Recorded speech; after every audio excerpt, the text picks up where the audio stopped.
Hey g'day, boys and girls, shillers and blokes, my name's Jacob, and today I'm late to the hunting party when it comes to talking about Monster Hunter Wilds' second trailer.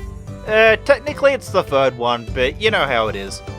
Being late this time's not really a bad thing, because I've had plenty of time to look over the official website and a couple news articles, which is something I didn't get to do last time.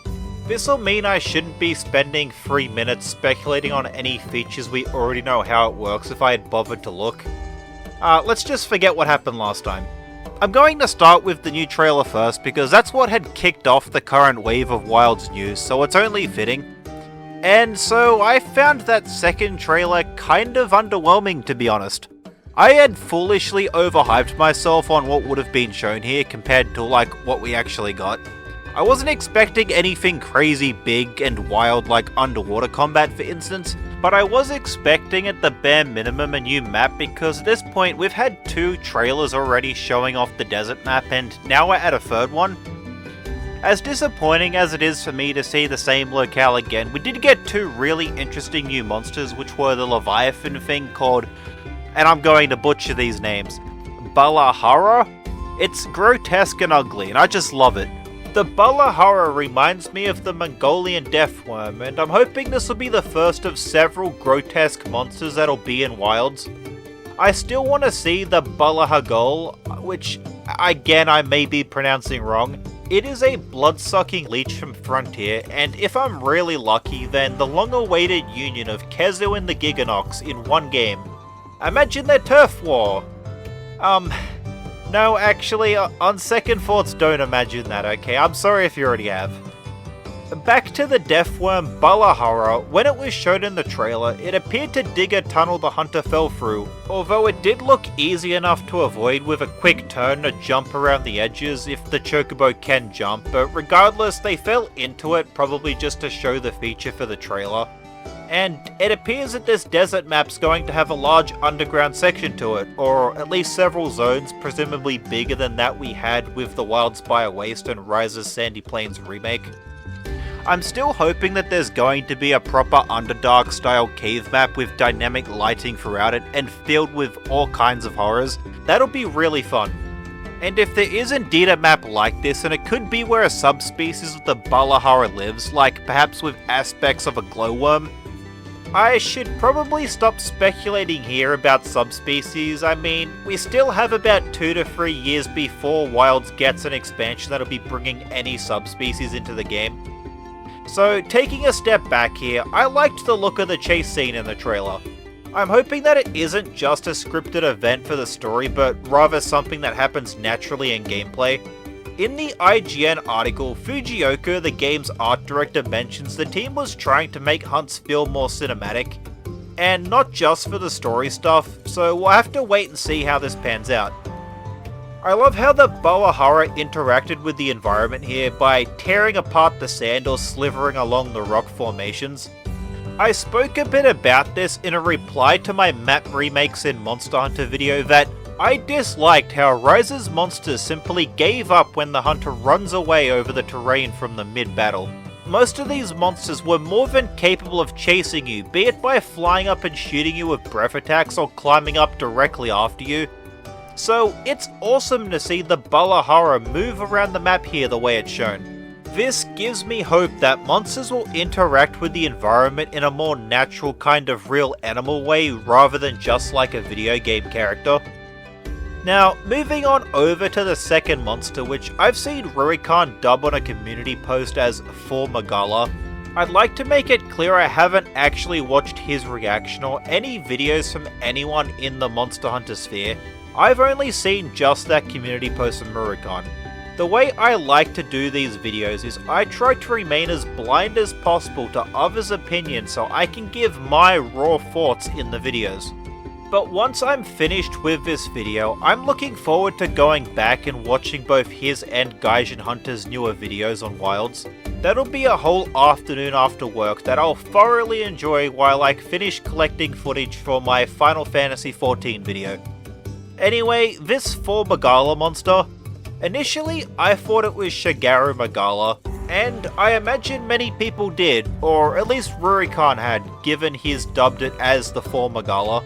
But soon after my initial reaction to the trailer, I began thinking instead, was this perhaps a Frontier monster? Because I knew that there was a Thunderbird monster in Frontier, I just didn't remember exactly how it looked or know its name in my initial reaction. I looked it up afterwards and I found out this thing was called the Torridcless, and nah, this thing looks nothing like the former Gala. The most notable giveaway is Torridcless has feathers, whereas former Gala doesn't. The whole shape is just wrong, and Torridcless would have been a really weird first monster to show that Frontier's coming back to the main series. So, former Gala is an entirely new monster, and so far in Wilds we've seen only new monsters outside the mandatory Rathalos appearance. I do think we're still going to get Frontier monsters back in Wilds. I mentioned in my last video the Shantian looking logo, and while I was going through the Wilds website earlier, I saw Capcom use the word Frontier in the game synopsis. Like, how much more on the nose can you get? Is this perhaps another case of poor wording in the translation like Apex was in Rise? I don't know, but I'm really hoping that it's not. There isn't any good reason to not bring back Frontier monsters for the future games. There's so many incredible monsters that are locked to this now discontinued MMO that deserve a new life, and where better else to put these monsters that were dubbed by the community as forbidden monsters than here in the Forbidden Lands.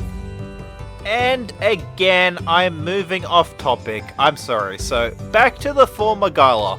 This is definitely the apex predator of the desert map, which is called the Windward Plains, I might have forgot to mention before.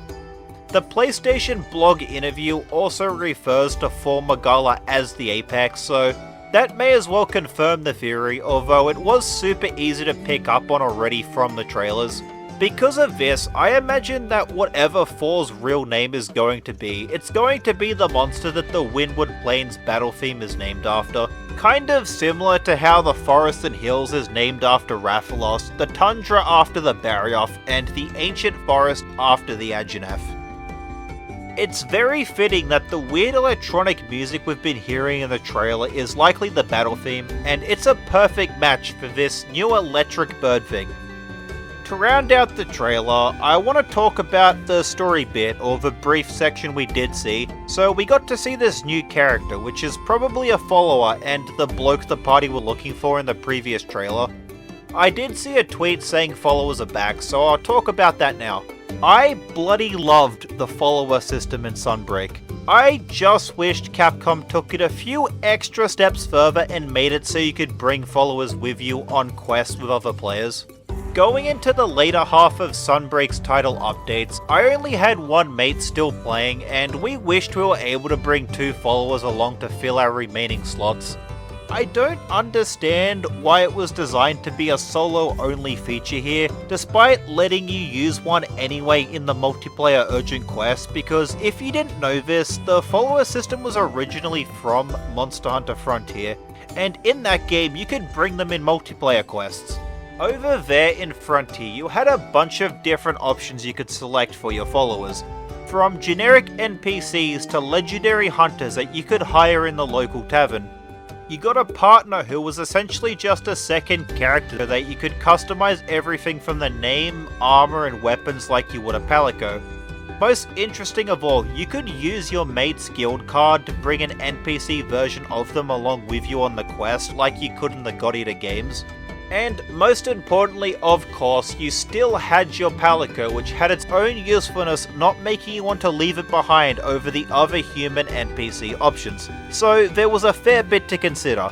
And yeah, I'll probably admit, yes, that was irrelevant, but I want to say it anyway because I find it an interesting topic to talk about. The point I'm trying to make here is that you could bring any mix of these NPCs with you on quests, even with other players. If you go on a 2-player quest and you each bring your highest prioritized NPC with you, and if there's 3 players on the quest then the NPC is randomly selected from one of those 3 hunters' prioritized NPCs.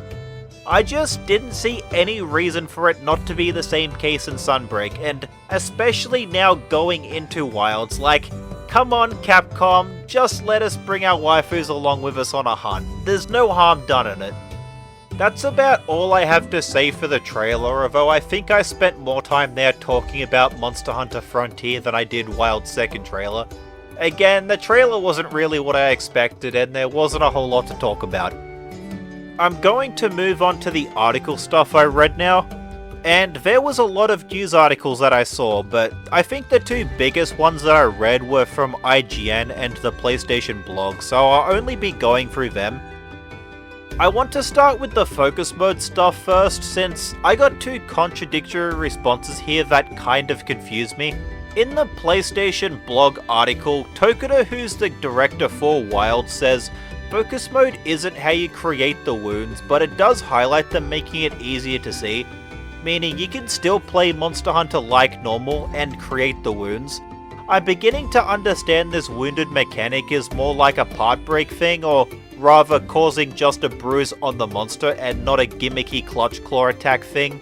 The IGN article elaborates further, with Fujioka saying focus mode is intended for new players that aren't familiar with the Monster Hunter series, and describes focus mode more of playing like a third-person action game, so similar to Warframe or those bad God of War games if anyone's familiar with them.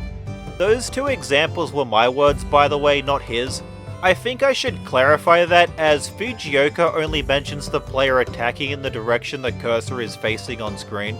The way focus mode was described here makes it sound like it's an optional attack method to make the game easier for people who are already into that style of action over classic Monster Hunter. So, okay, cool, more options are always great. But then in the PlayStation blog interview, Tokuda mentions that there's new special attacks tied to this mode, so instead of it being just an optional perspective for newer players to have an easier time trying out the series, it also has attacks that we can't use if we're in normal Monster Hunter mode. I'm confused here, like, which one is it? Both, maybe? I believe we can swap between the two modes mid-battle with a button, so it shouldn't be an issue, but regardless, the way it was described here was weird. I just didn't like it. Moving along now, the IGN article asked a really important question about the game's story, and this is something I was seriously wanting to know more about because of the 4 Ultimate Connections. Fujioka was asked about if Gemma was Little Miss Forge, and he shrugged the question off by saying he'll leave it up to our imagination. This is the typical response you see people give when they want to deny something that's true without giving a definitive yes or no. This wasn't a very well kept secret anyways. The evidence is everywhere in Gemma's design. I bet they're having fun about that. Later in the article, the interview asks a real important question about if Wild's story campaign will be co-op friendly for playing along with mates. And Tokuda unfortunately answers that there will be story elements that must be seen solo. So shit, this is going to be a bit like Monster Hunter World, isn't it? Which we all know was a terrible experience to try playing with your mates. I don't get why they're still gatekeeping parts of the story from being multiplayer, unless the solo element is only the intro tutorial, in which case, fair enough, that's okay. I'm probably not the best person to be criticizing this too hard, since I play Final Fantasy XIV, which is an MMO I adore for the story, and that game has a lot of solo instance content that takes you away from the MMO parts for several hours at a time. But that is a Final Fantasy game, a series that people love for the story, whereas Monster Hunter's known for gameplay. Monster Hunter World was truly a miserable experience to try playing with your friends. Forcing each of you to post the same quest 4 separate times just to go watch a cutscene, then having 3 of yous abandon it to join the exact same quest you just posted to play with your friends. It was absolute rubbish game design, and the story and world wasn't any good either, it just compiled, making it worse. Thankfully, there is still hope for Wilds, because Tokuda mentions there's measures being taken to make it less inconvenient for people. The way I theorize and that I hope this is going to work is, when you start a solo quest in a lobby with your mates, that you'll be placed on a separate shard. If you've played games like World of Warcraft, you'll know what I mean. And then when you complete the solo segment of this quest, you'll then begin the multiplayer bit, seamlessly transferring into the main quest with everyone else. If not, then, well shit, like, why not make the story like how it was in Rise, where the cutscenes happen before and after the quest, or even better like 4 Ultimate, where if a cutscene does need to happen mid-quest, it shows all the hunters with you inside the quest in their own unique positions in the cutscene. I love Monster Hunter 4 Ultimate for its story, but Monster Hunter is not a game that I, and really anyone I know, plays for its story. So if it's going to be intrusive to the multiplayer experience, I'd rather just not have one, I'm sorry. And I'm beginning to realize I'm going off on yet another bloody tangent here. I am terrible when it comes to doing this. It's also way too early to start racking up any criticism for the story since the game's not out yet and we know nothing about what the story is or how it actually works. I will say though that I love Monster Hunter's lore, so I'm hoping for the best with Monster Hunter Wilds. And if the odd chance anyone at Capcom is watching this, then please make more media like Flash Hunter or Legends of the Guild, because this is some very good stuff. Also, please translate more of these works in the future, since I cannot read Japanese. Perhaps it's time I finally learn. Okay, listen, I can still salvage this side tangent by wrapping back around to the IGN interview with Palico's talking, because that's a thing now in the games that surprises a lot of people. I guess these people haven't had a chance to watch Legends of the Guild yet, since they do it in there, and if you haven't then please do, it's a good watch. Oh, and also in Monster Hunter Stories 2, they spoke English or Japanese there, and now they do in the remaster as well. That's another thing you could try, you know? The IGN article mentions that you can make them go back to Monster Hunter language or Palico language, meow meow meow language. I'm not sure what they're calling it, but you can use the old speech style if you wanted to. The final thing I want to share from the interviews is Wilds is unsurprisingly taking the Monster Hunter World approach to game design, with more of a focus for consoles and longer play sessions. I seriously hope this doesn't mean we're going back to how decorations were horrendously bloody handled in Monster Hunter World, because that terrible game design decision was a killer when it came to set building. I'm also praying that the monsters don't have bloated health pools so they take longer to kill either. I like keeping my hunts about 8 to 15 minutes, any longer like I had in Iceborne is a drag that I hate. But I'm willing to give a little leeway for map traversal if that's a big part of Wild's hunts, which it looks like it's going to be. I'm just hoping Capcom doesn't fully commit to the idea of World 2. There is a lot more that I could talk about in these 2 articles that I've skipped over, but I just don't have much to say, and I feel this recording is already dragging on a little longer than I would have liked, much like my hunts in Iceborne. I'm also aware that there's more interviews that I haven't seen out there. I was sent on Discord another one of Oceaneer's tweets where they have read through many of these and listed a bunch of dot points, but I'm not going to discuss them all because I'm missing much of the context to them.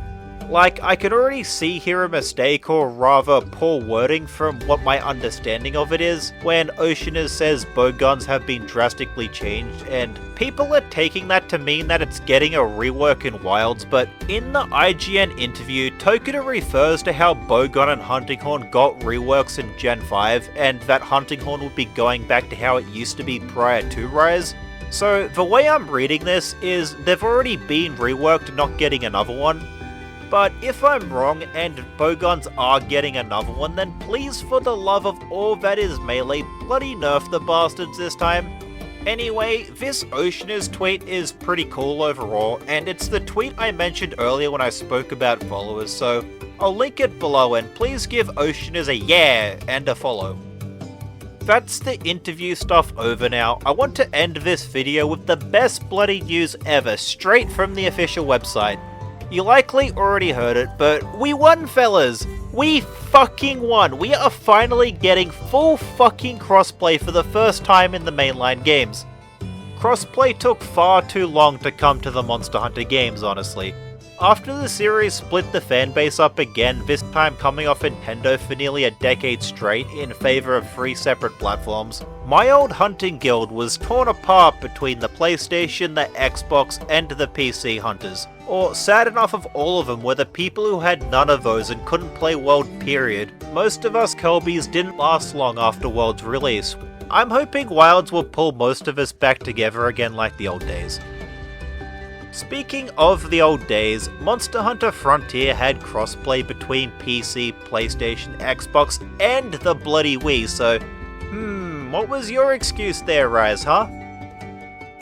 Well, that's all my thoughts on Wild's second trailer, and the surrounding news from it.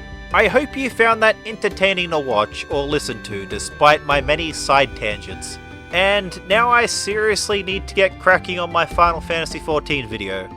But not before I sleep, because as of recording it's nearly 1:30 in the morning and I have work in 6 hours, oh god. Anyways, I'm hoping to have that out before Dawn Trail drops on the 28th of this month, so yeah, I need to stop slacking and seriously double down on what's left to do for that video. If you're still listening this far, then cheers. Your support goes a long way with the algorithm and in turn helping me grow. Please like the video if you liked it, or dislike it if you didn't. I'm open to dialogue in the comments, so please share what you thought about the recent news drop and subscribe for more content like this. Alright, that's all. Have a good one, people. Cheers.